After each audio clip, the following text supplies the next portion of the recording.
हाँ जी बच्चे लोग, राम राम, कैसे हो? पिछला लेक्चर पढ़े थे, मज़ा आया ना? और मुझे उम्मीद है कि आप लोग सारे क्वेश्चंस किए होंगे, टॉपिक्स को रिवाइज किए होंगे, नोट्स को बनाए होंगे।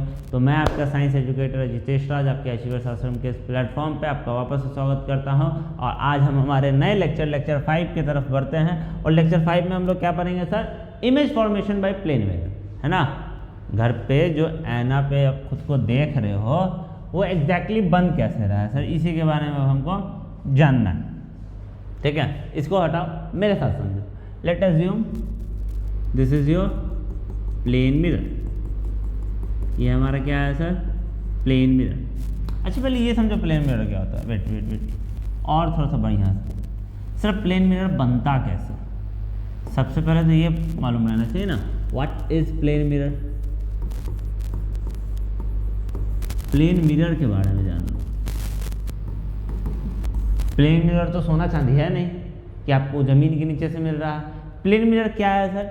जब एक रेक्टेंगुलर पीस ऑफ ग्लास, एक सब पीस ऑफ ग्लास लिए, उसको एक साइड से हम लोग पॉलिश कर दिए। क्या कर दिए? एक किसी भी साइड से पॉलिश कर दिए। आप इधर से भी कर सकते हो और इधर से भी कर सकते हो। जब वो एक रेक्टेंगुलर पीस ऑफ ग्लास था, मानो कि this is your rectangular piece of glass, हाँ सिलेंड्रिकल है अलग बात है, आप रेक्टेंगुलर समझ लो। Okay, let assume this is your rectangular piece of glass. तो सर इससे तो अभी लाइट आर पार चला जाएगा, इसमें तो आप अपना चेहरा नहीं देख पा रहे हो, इससे तो लाइट आर पार जा रहा है ना? जैसे घरों में पार्टीशन करने के लिए लगा हुआ रहता है, उस पर भी हल्का रिफ्लेक्शन आता है, लेकिन मिरर की जैसा आपको क्लीन रिफ्लेक्शन तो आता नहीं है, क्लीन इमेज तो बनता नहीं है। क्यों? क्योंकि सर लाइट उसमें से रिफ्रैक्ट कर रहा है, लाइट उसमें से पीछे जा रहा है, पार कर जा रहा है, ट्रांसमिट कर जा रहा है। तो सर यहाँ पे हम क्या करेंगे, किसी भी एक साइड को, रेक्टेंगल रहेगा तो किसी भी एक साइड को क्या कर देंगे? पॉलिश कर देंगे। टू गुड सर, पॉलिश कर देंगे तो क्या होगा? अब यहाँ से सिर्फ और सिर्फ रिफ्लेक्शन हो पाएगा, लाइट पार नहीं करेगा, और सिर्फ रिफ्लेक्शन हो पाएगा तो हम उसको क्या कहेंगे? Plane mirror. चलिए सर, हम ये बात समझ गए कि इसको हमको क्या करना है? पॉलिश करना। पॉलिश हम इसको दो तरीका से करते हैं। मैक्सिमम केसेस में हम लोग सिल्वर का यूज़ करते हैं, जिसको हम लोग सिल्वरिंग भी बोलते हैं। आजकल तो बाबू इतना पैसा है नहीं किसी के पास, है ना? पहले के राजा महाराजा असली चांदी भी यूज़ करते थे। आजकल कलर्स यूज़ किए जाते हैं। ओके, सिल्वर कलर का यूज़ किया जाता है, असली चांदी का नहीं यूज़ किया जाता। पहले के राजा महाराजा लोग यूज़ करते थे। तो अब तो करोगे तो चोरी हो जाएगा। लेकिन सर पहले भी सिल्वर, ओरिजिनल सिल्वर यूज़ होता था और आज सिल्वर कलर यूज़ हो रहा है। इसके पीछे का रीज़न समझो, क्योंकि 98% लाइट क्या करता है? सिल्वर रिफ्लेक्ट कर देता है। सिल्वर क्या करता है सर? 98% लाइट रिफ्लेक्ट कर देता है। जैसे ब्लैक कलर आप सुने होंगे कि एब्जॉर्ब होता है, जानते हो ना, ब्लैक कलर एब्जॉर्ब हो जाता है जनरली केसेस में। तो सर ब्लैक भी एक कलर है, सिल्वर भी एक मटेरियल भी है, कलर भी है, और डिफरेंट कलर्स और भी हैं। तो मैक्सिमम कलर का अपना टेंडेंसी है एब्जॉर्प्शन का, और कुछ का अपना टेंडेंसी है रिफ्लेक्शन का। सब कुछ अमाउंट में रिफ्लेक्ट कर रहे हैं, कुछ अमाउंट में एब्जॉर्ब कर रहे हैं, ये बात एकदम क्लियर रखना। मैक्सिमम रिफ्लेक्शन कौन करता है? सिल्वर, 98%। और सर जितना ज़्यादा लाइट रिफ्लेक्ट करेगा उतना ज़्यादा अच्छा इमेज बनेगा। जैसे एक कहीं पे पार्टीशन है, वहाँ पे भी आपको अपना एक झलक दिख जाता है, लेकिन क्लियर झलक नहीं है, क्योंकि सर रिफ्लेक्ट बहुत कम कर रहा है, ज़्यादातर वो ट्रांसमिट कर जाता है, ज़्यादातर वो उससे पीछे चला जाता है ना? ट्रांसपेरेंट मीडियम होता है या सेमी ट्रांसपेरेंट मीडियम होता है, तो उस पर हल्का सा आपको अपना चेहरा का झलक तो दिखता है, लेकिन क्लियर इमेज नहीं दिखता है। क्लियर इमेज नहीं दिख रहा है, इसका मतलब सर बहुत कम लाइट रिफ्लेक्ट कर रहा है। लेकिन हमारा जो प्लेन मिरर है वो बहुत अच्छा इमेज फॉर्मेशन करता है। आप अपने प्लेन मिरर में खुद को देख के हीरो मानते हो ना, मतलब ये क्या बोलते हो, सिल्वर वाला फोटो की क्या बोलते हो उसको, बोलते हैं सेल्फी लिया जाता है ना, बैक कैमरा दिखा के, जो भी हो आप लोग समझ गए होंगे। तो यही 98% लाइट रिफ्लेक्ट करता है, इसलिए हम लोग सिल्वर का यूज़ करते हैं। प्लेन मिरर बनता कैसे है, इस बात को भी लिख लीजिए। ये डायग्राम नीचे बनाना, उसके पहले ये बात लिखना। When a rectangular piece of glass, when a rectangular piece of glass is polished by one side, is polished by one side, okay, तो वो क्या बनेगा हमारा? Plane mirror. क्लियर? अब सर इस प्लेन मिरर में इमेज कैसे बनता है? एक काम करो, एक पेज ऐड करो। सर ये था हमारा प्लेन मिरर, समझो this is our plane mirror.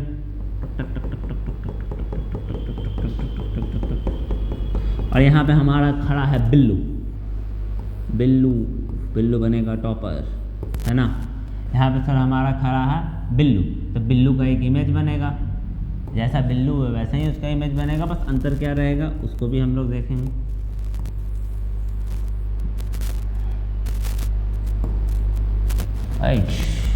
Smart board, मालूम है कि हम लोग पढ़ा रहे हैं क्या? अब सच में बोर्ड स्मार्ट हो गया, क्या बोलते हो? खुद से ले आया एकदम एग्जैक्ट सही पोजीशन पर। सर बोर्ड को हम स्मार्ट क्यों बोले? क्योंकि देखो हमारा जो मिरर इमेज बना रहा है, आप जो अपने आप को देखते हो आईने में, तो ऐसा तो नहीं हो कि आप हो छोटे से और इमेज बन रहा है मतलब बहुत बड़ा, आप हो एकदम पतले हड्डी के जैसा और इमेज में एकदम आप मस्कुलर दिख रहे हो, ऐसा तो होता नहीं है। जैसे हो वैसे दिख रहे हो, जिस हाइट के हो उस हाइट के दिख रहे हो। और इमेज मतलब प्लेन मिरर से आप जितने दूर हो उतना ही दूर आपका इमेज भी प्लेन मिरर से बन रहा है, यही होता है। एज्यूम करो कि ये आपका प्लेन मिरर और इससे आप x यूनिट्स दूर हो या x मीटर दूर हो, ऑब्जेक्ट यानी हम आपका जो बिल्लू है, आपका जो ऑब्जेक्ट है वो x मीटर दूर है, तो हमारा इमेज बिल्लू का इमेज भी कहाँ बनेगा? x मीटर दूर बनेगा। एक बात तो ये हो गया। दूसरी बात, अगर सर हमारा बिल्लू हाइट में छोटा है 0.5 मीटर, तो सर इसका इमेज भी हाइट में छोटा बनेगा, है ना। जो इसका ऑब्जेक्ट का साइज है वही ऑब्जेक्ट का मतलब इमेज का भी साइज रहेगा, ये बात क्लियर है। दूसरी बात, इसमें कोई दिक्कत नहीं। चलो दूसरी बात समझो कि सर इमेज मेरा बराबर बन रहा है प्लेन मिरर में। सर मेरा घर वाला मिरर में तो हम भी देखते हैं कि मेरा जो इमेज है ना मेरे बराबर बन रहा है, लेकिन जब आप जाते हो कुछ मतलब सर्कस वगैरह में या फेयर वगैरह में, तो वहाँ पे देखते हो कि एक शीश घर करके रहता है मिरर हाउस, उसमें जाते हो तो सर लंबे भी दिखते हो, मोटे भी दिखते हो, बौने भी दिखते हो और पतले भी दिखते हो। कारण कारण कारण कारण सर क्योंकि वहाँ प्लेन मिरर नहीं लगा हुआ है, वहाँ लगा हुआ है जो भी मिरर है वो थोड़े से कर्व किए हुए हैं। क्या किए हुए हैं? कर्व किए हुए। इनको हम लोग आगे स्फेरिकल मिरर में पढ़ेंगे। तो वो सर स्पेशल टाइप के मिरर ही वैसे बनाए गए। That's not a plane mirror. Plane mirror में ऐसा इमेज फॉर्मेशन मुमकिन नहीं है। प्लेन मिरर में हमेशा और हमेशा सेम हाइट का और सेम साइज का बनेगा। यहाँ तक आप अपने रियल लाइफ में देखे हो। दूसरी बात, इसी में एक बात और ध्यान दो, इसी में एक बात और ध्यान दो, या पिछले वाले में लिखो ना, आप लोग नोट्स भी बना लेना, इसको छोटा करो थोड़ा। हाँ चलो सर एक बात और, हम लोग पीछे पढ़े थे बहुत डिटेल में कि sir if there is a plane mirror and this is your object, और हमको इसका इमेज फॉर्मेशन करना है। वैसे तो हम लोग आगे स्फेरिकल मिरर में फिर से इस पर चर्चा करेंगे, और पीछे भी चर्चा किए थे कि इमेज फॉर्मेशन के लिए मिनिमम हमको कितने चाहिए? 2 लाइट रेज चाहिए। मिनिमम कितने चाहिए? 2 light rays. Let's begin. Sir पहला लाइट रे, दूसरा लाइट रे, ये दोनों इंसिडेंट रेज हुए, तो सर ये रिफ्लेक्ट कर जाएगा ऐसे, रिफ्लेक्टेड रे, ये भी रिफ्लेक्ट कर गया, रिफ्लेक्टेड रे, ये तो कहीं जाके कटा ही नहीं। सर हम लोग पढ़े थे कि sir intersection point of reflected raise क्या होता था? इमेज। सर इसमें इमेज बनेगा ही नहीं, बनेगा। इसी में मैंने एक बात और बताया था कि सर जब रियलिटी में नहीं कटता है तो वो अपीयर्स टू कटता है, यानी उसको हम लोग मानते हैं कि वो कहीं ना कहीं पीछे जाके, उस मिरर के पीछे जाके बना होगा। इसके लिए हम स्क्रीन नहीं रख पाएंगे, ये मिरर के पीछे बना होगा कहीं पे, और उसको हम लोग क्या बोलते हैं? एक सर वर्चुअल इमेज। क्या बोलते हैं? Virtual image. याद करो जब हमारा रिफ्लेक्टेड रे अपीयर्स टू में इंटरसेक्ट करता था तो उसको हम लोग क्या बोलते थे? वर्चुअल इमेज, या अगर इंसिडेंट रे है तो वर्चुअल ऑब्जेक्ट। और सिमिलरली सर अगर रियल रिफ्लेक्टेड रेस कटते थे तो उनको बोलते थे रियल इमेज, और रियल इंसिडेंट रेस रहते थे तो उसको क्या बोलते थे हम लोग? Real object. ओके, इन सारे कॉन्सेप्ट्स के पीछे हम लोग बहुत मेहनत किए। पीछे जाके एक बार देखो, जो बच्चे देखते हुए आ रहे हैं उनको बहुत अच्छा लग रहा होगा सुनने में, तो उनका समय भी हम लोग नहीं बर्बाद करेंगे। पहला बात क्या सर? वर्चुअल इमेज बना। है ना। हम लोग क्या क्या सीखते जा रहे हैं, लिखते चलो। वही कलर मिल जाओ। पहला बात कि सर मेरा इमेज कैसा बना, वर्चुअल बना। ओके। दूसरी बात, आपकी बुक में वर्चुअल एंड इरेक्ट जनरली एक साथ लिख देता है, आप अलग भी लिख सकते हो, कोई वो मैटर नहीं कर रहा। आप जब अपने आप को मिरर में देखते हो तो क्या मतलब, मुंडी ऊपर रहता है, देखते हो तो मुंडी नीचे दिखता है, पैर ऊपर दिखता है, ऐसा दिखता है? नहीं ना, सीधा दिखते हो ना, जैसे हो वैसे ही दिखते हो ना, तो उसको हम लोग बोलते हैं इरेक्ट। क्या बोलते हैं? इरेक्ट। दो बात, एक आता है हमारा इरेक्ट और एक आता है हमारा इन्वर्टेड। इन दोनों का मतलब समझो, दोनों का मतलब क्या है। सर अगर मेरा ऑब्जेक्ट ऐसे है, ये उसका मानो कि हेड है, ये उसका मानो कि टेल है, और इमेज भी ऐसा ही बना है एकदम सीधा, तो उसको हम लोग क्या बोलेंगे? इरेक्ट। और अगर सर इमेज ऐसा बन गया, मुंडी नीचे चल गया, पैर ऊपर चल गया, सर ऐसा हो सकता है? हो सकता है। प्लेन मिरर में नहीं हो सकता है, but we will study the spherical mirrors, उसमें हम लोग को मिलेगा। तो इसको हम लोग क्या बोलते हैं? इरेक्ट इमेज, और इसको हम लोग क्या बोलते हैं? Inverted image. ठीक है, इस बात को याद रखना। तो हमारा अक्सर प्लेन मिरर क्या बनाता है? ऑफ कोर्स इरेक्ट बनाता है। ये वाली बात कहीं ऊपर में लिख लेना, मैं इसको मिटा रहा हूं, मैं इस बात को मिटा दिया हूं, आप लोग कहीं पे लिख लेना ताकि आपको ध्यान रहे। सर दो बात, एक तो वर्चुअल बना, दूसरा इरेक्ट बना, तीसरा लैटरली इन्वर्टेड रहता है। सर अभी आप बोले इरेक्ट रहता है, अब आप बोल रहे हो कि इन्वर्टेड रहता है, ऐसे कैसे सर? एक साथ दोनों कैसे बन सकता है? सीधा उल्टा एक साथ कैसे बन सकता है ना?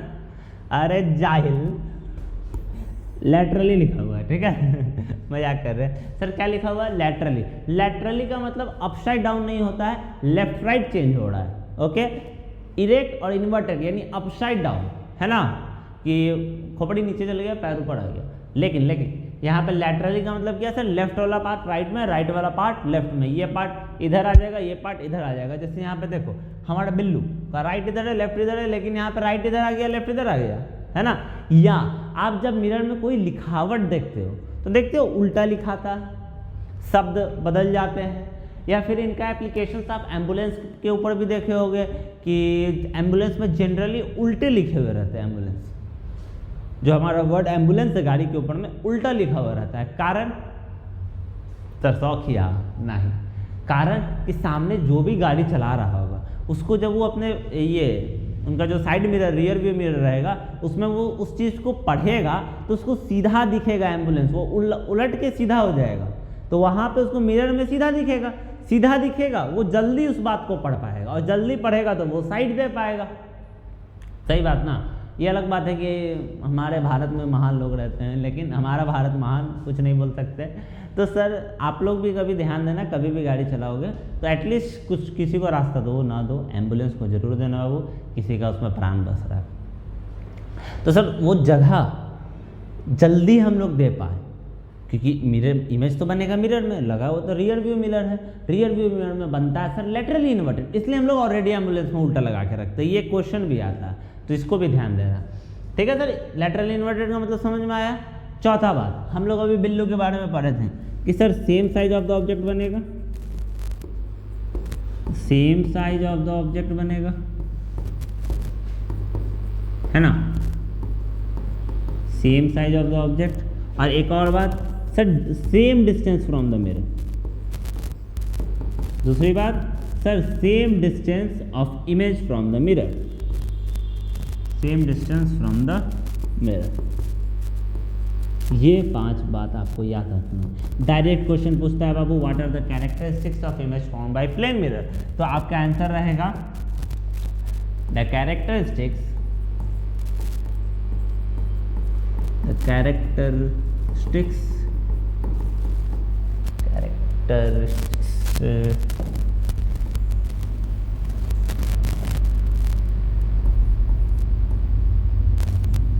अरे काम कर जाओ जी, the characteristics of image formed by plane mirror. आप बहुत लैग करता है ये, ठीक है। आप हेडिंग देना image formation by plane mirror, पीछे मैंने हेडिंग दिलवाया था।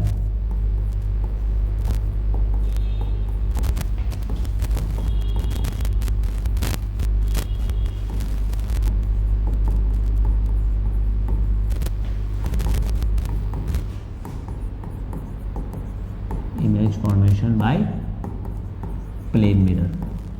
ठीक है, इन दोनों बात को आप लोग लिखोगे भी। रियली ये आपको एक चीज़ डिनोट कर रहा है, ये पर्टिकुलर चीज़ डिनोट कर रहा है। दोनों डायग्राम बनाओ, बेटर है। एग्जाम में सिर्फ ये डायग्राम भी बनाओगे, यहीं पे आप शो भी कर सकते हो कि सर एक्स डिस्टेंस दूर है।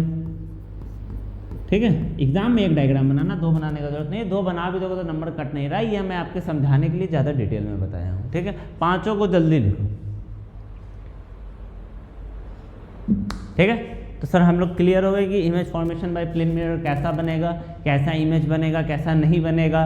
दूसरी बात, अब कुछ बातें हमको और जाननी है, मतलब बातें नहीं जाननी, क्वेश्चंस के टाइप समझने हैं। ठीक है, और जितने भी और तरीका के इमेज बन रहे हैं वो स्फेरिकल मिरर में बनेगा, उसको हम लोग आगे पढ़ेंगे। अभी हम लोग क्वेश्चंस की तरफ बढ़ते हैं।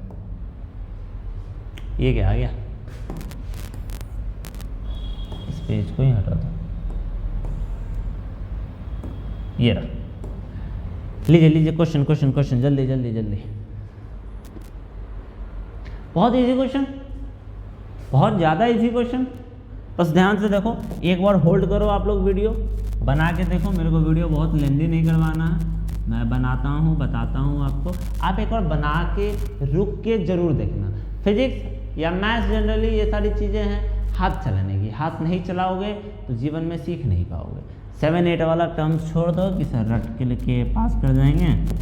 अब तो CBSE अपना पैटर्न बहुत अच्छा कर रहा है, तो रट के तो पास नहीं कर पा रहे बाबू। क्या बोल रहा है, एक ऑब्जेक्ट है, एक distance 0.5 metre from the plane mirror, let us assume this is your object. बार बार बिल्लू को लाने की जरूरत नहीं है, बिल्लू अभी सो रहा है, बिल्लू जागेगा जब टॉपिक समझाना होगा। अभी के लिए हम लोग मानते हैं कि सर ये ऑब्जेक्ट कितने दूर पे है, 0.5 मीटर पे। ये ऑब्जेक्ट कितने दूर पे है सर मेरा, 0.5 मीटर पे। दूसरी बात, सर मेरा ऑब्जेक्ट 0.5 मीटर पे, तो इमेज भी मेरा कहाँ बनेगा सर, 0.5 मीटर पे। अरे काम यार, सर ऑब्जेक्ट मेरा 0.5 मीटर पे, तो इमेज भी मेरा कहाँ बनेगा, 0.5 मीटर पे, है ना। मिरर से we are talking about the mirror, okay. कि सर ऑब्जेक्ट का और इमेज का डिस्टेंस मेरा मिरर से हमेशा क्या रहता है, बराबर रहता है। पूछ क्या रहा है, the distance between the object and the image. यही है, आई बहुत आसान हो गया।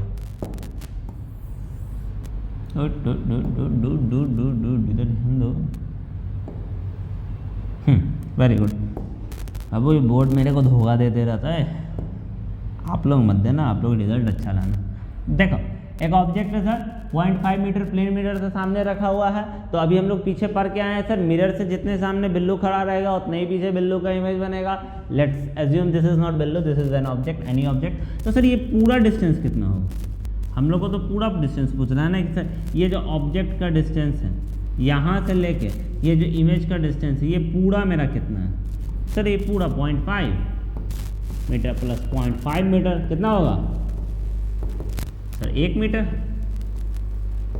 समझ में आ रहा है, किसी का 0.10 मीटर नहीं आना चाहिए 1 मीटर। क्लास में बच्चा था, बहुत जोर से हमें बोला था सर 0.10 मीटर। उसके बाद से हमको मतलब आदत हो गया कि बच्चा कुछ भी बोल सकता है।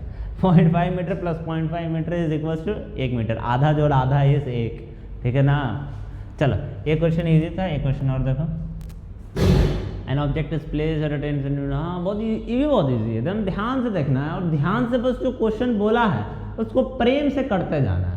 अपना बुद्धि नहीं लगाओ, प्रेम से जो क्वेश्चन बोला है उसको करते जाओ। होल्ड करो, बनाओ, मैं बनवाता हूँ, आके आंसर जरूर मैच करना। Sir there is an object standing in front of a plane mirror at 10 centimeter. Let us assume somewhere at 10 centimeter object must be standing. So sir इसका इमेज भी कहीं पीछे बन रहा होगा। इनिशियल पोजीशन ऑफ ऑब्जेक्ट मान लो OI और initial position of images I small I. This is also 10 centimeter. चलो, now what's our question is stating that the mirror is moved 2 centimeter towards the object. Mirror उठाएं, इस mirror को उठाएं, अब पकड़ के इधर ले आ, है ना, थोड़ा सा इधर ले आ, समवेयर अराउंड दिस। या डॉट डॉट बनाएंगे तो फिर पॉलिश कैसे करोगे, कलर मैं बदल देता हूँ। Sir somewhere around this. इसी मिरर का मैंने पोजीशन क्या कर दिया, इधर कितना सेंटीमीटर, 2 सेंटीमीटर। एज्यूम करो ये वाला सर पार्ट मेरा 2 सेंटीमीटर है ना। तो सर मेरा इमेज का नया डिस्टेंस आएगा, क्योंकि ऑब्जेक्ट का डिस्टेंस अब मेरा कितना रह गया, ऑब्जेक्ट तो बस 8 मीटर ही रह गया ना मिरर से। ऑब्जेक्ट तो अब मेरा मिरर से सिर्फ 8 मीटर की दूरी पे रह गया, तो इमेज इस मिरर के पोजीशन से कहीं पीछे 8 मीटर पे बनेगा, है ना। इस m को हटाओ, ओए ओए ओए ओए प्लेट करो सर, कहीं ना कहीं ये 8 मीटर की दूरी पे रहेगा इमेज मेरा। मानो कि ये मेरा ऑब्जेक्ट का तो सेम पोजीशन है, ऑब्जेक्ट का पोजीशन तो मैंने नहीं चेंज किया, हाँ मेरा मिरर का पोजीशन चेंज हो गया सर। आई फाइनल इमेज यहाँ हमसे पूछ क्या रहा है, ओरिजिनल पोजीशन एंड इमेज का फाइनल पोजीशन के बीच में, यानी initial position of image and final position of image के बीच में कितना दूरी बचा हुआ। चलो उस दूरी को समझने से पहले समझते हैं कि सर ये पुराना जो मेरा मिरर था, ये जो नया पोजीशन है, ये दोनों के बीच में 2 सेंटीमीटर का गैप था। ये नए मिरर से 8 सेंटीमीटर पीछे बन रहा है ना, यानी सर पुराने वाले पोजीशन से तो ये ऑब्जेक्ट अभी कितना दूरी पे बचा, 6 सेंटीमीटर दूर बचा। फिर से इसको और बड़ा तो मैं कर नहीं सकता, ध्यान दो सर, 2 सेंटीमीटर बीच में, दोनों मिरर के बीच में गैप 2 सेंटीमीटर। तो सर ये जो मेरा नया इमेज है, ये इस नए इमेज के पोजीशन से 8 सेंटीमीटर पे है, तो पुराने से तो 6 सेंटीमीटर पे ही रहेगा ना, उससे तो थोड़ा और ज़्यादा नहीं हो पाएगा। तो सर पुराने से 6 सेंटीमीटर की दूरी पे। नाउ सर पुराने से ये कितना दूरी पे था, 10 सेंटीमीटर पे। मान लो कि तुम इसको A O पोजीशन मान लो, AI1 और ये AIF। AI1 कितना था सर 10 सेंटीमीटर, और AI फाइनल कितना है सर 6 सेंटीमीटर, सर 8 सेंटीमीटर ना। ये 2 सेंटीमीटर यहाँ ध्यान दो, ये नए वाले मिरर से 8 सेंटीमीटर दूरी है, पुराने वाले से 6 सेंटीमीटर ही आएगा, क्योंकि 2 मीटर का डिस्टेंस है मेरे नए और पुराने मिरर में। ओके, इस बात पे एकदम अच्छे से ध्यान देना। तो सर मेरा ये जो अब इन दोनों के बीच का डिस्टेंस बचा, इसको x मान लो, ये कितना होगा सर, दोनों को घटा दीजिए, यानी 10 - 6 4 सेंटीमीटर। समझ में आया? ध्यान से, बहुत इजी क्वेश्चन है, एक बार अच्छा से देखिए, स्क्रीनशॉट लीजिए। सर मेरा ऑब्जेक्ट मिरर रखा हुआ है, मानो एज्यूम करो कि लेट कुछ मिल जाओ इस प्रकार।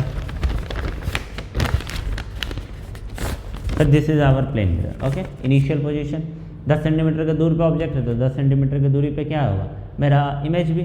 इसको हम इधर मूव कर दिए तो सर ऑब्जेक्ट का डिस्टेंस कम हो गया, लेकिन जो नया इमेज का डिस्टेंस है वो इसके रिस्पेक्ट में है ना, इस जो पीछे वाले थे तो उससे तो और थोड़ा कम रहेगा। इससे 8 है, ये हम 2 सेंटीमीटर आगे घुमाए थे, तो पीछे वाले से कितना बचा 6, हटा दिए।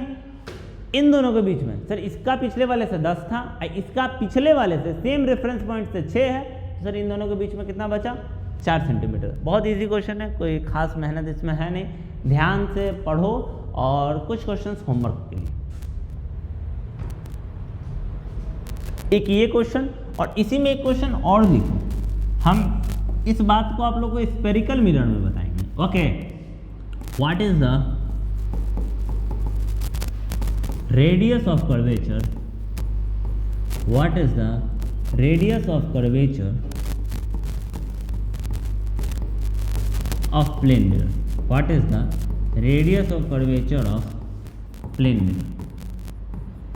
ओके, ये दोनों क्वेश्चन सोचने के लिए दिए हैं, बने कोई दिक्कत नहीं, नहीं बने कोई दिक्कत नहीं, लेकिन इसको बैठ के सोचिएगा। अगर आपको थोड़ा सा भी रेडियस ऑफ कर्वेचर या मैग्नीफिकेशन का आइडिया है तो बैठ के सोचिएगा। मैंने अभी ये वर्ड भी नहीं बताया है और ये वर्ड भी नहीं बताया है, इसी कारण से मैं लेक्चर में होल्ड कर रहा हूँ। जो भी क्लास 8 पढ़े हो वो थोड़ा सा बैठ के दोनों के बारे में विचार करिएगा। मैं इनको स्फेरिकल मिरर्स में बताऊँगा। ओके, इस बात को हम लोग रिपीट करेंगे स्फेरिकल मिरर्स में। आई थिंक आज का लेक्चर आप लोगों को बहुत अच्छे से समझ में आया होगा। नेक्स्ट लेक्चर में हम लोग क्या करेंगे तो सर इनसे रिलेटेड अच्छे और बहुत सारे क्वेश्चंस करेंगे। ओके, सो नेक्स्ट लेक्चर का वेट करिए। क्वेश्चंस प्रैक्टिस कर सकते हैं एटलीस्ट जब तक आप अपने बुक से, आपके बुक के लेवल का मैंने क्वेश्चंस करवा दिया है। आपके बुक में जनरली इसी टाइप के क्वेश्चंस रहते हैं। हम लोग कुछ अच्छे क्वेश्चंस नेक्स्ट लेक्चर में भी देखेंगे, कुछ इस टाइप के भी देखेंगे, मतलब कुछ अच्छे खासे क्वेश्चंस हम लोग प्रैक्टिस करेंगे। ओके, सो बी प्रिपेयर्ड, इनको रिवाइज करके रखिएगा, अपने बुक से कुछ प्रैक्टिस करके रखिएगा ताकि अच्छे क्वेश्चंस बनाने में आपको भी मदद लगे। सो बाय बाय, टेक केयर, आज के लिए इतना ही। एंजॉय करते रहिए, पढ़ते रहिए। जय श्री राम, हरे कृष्णा।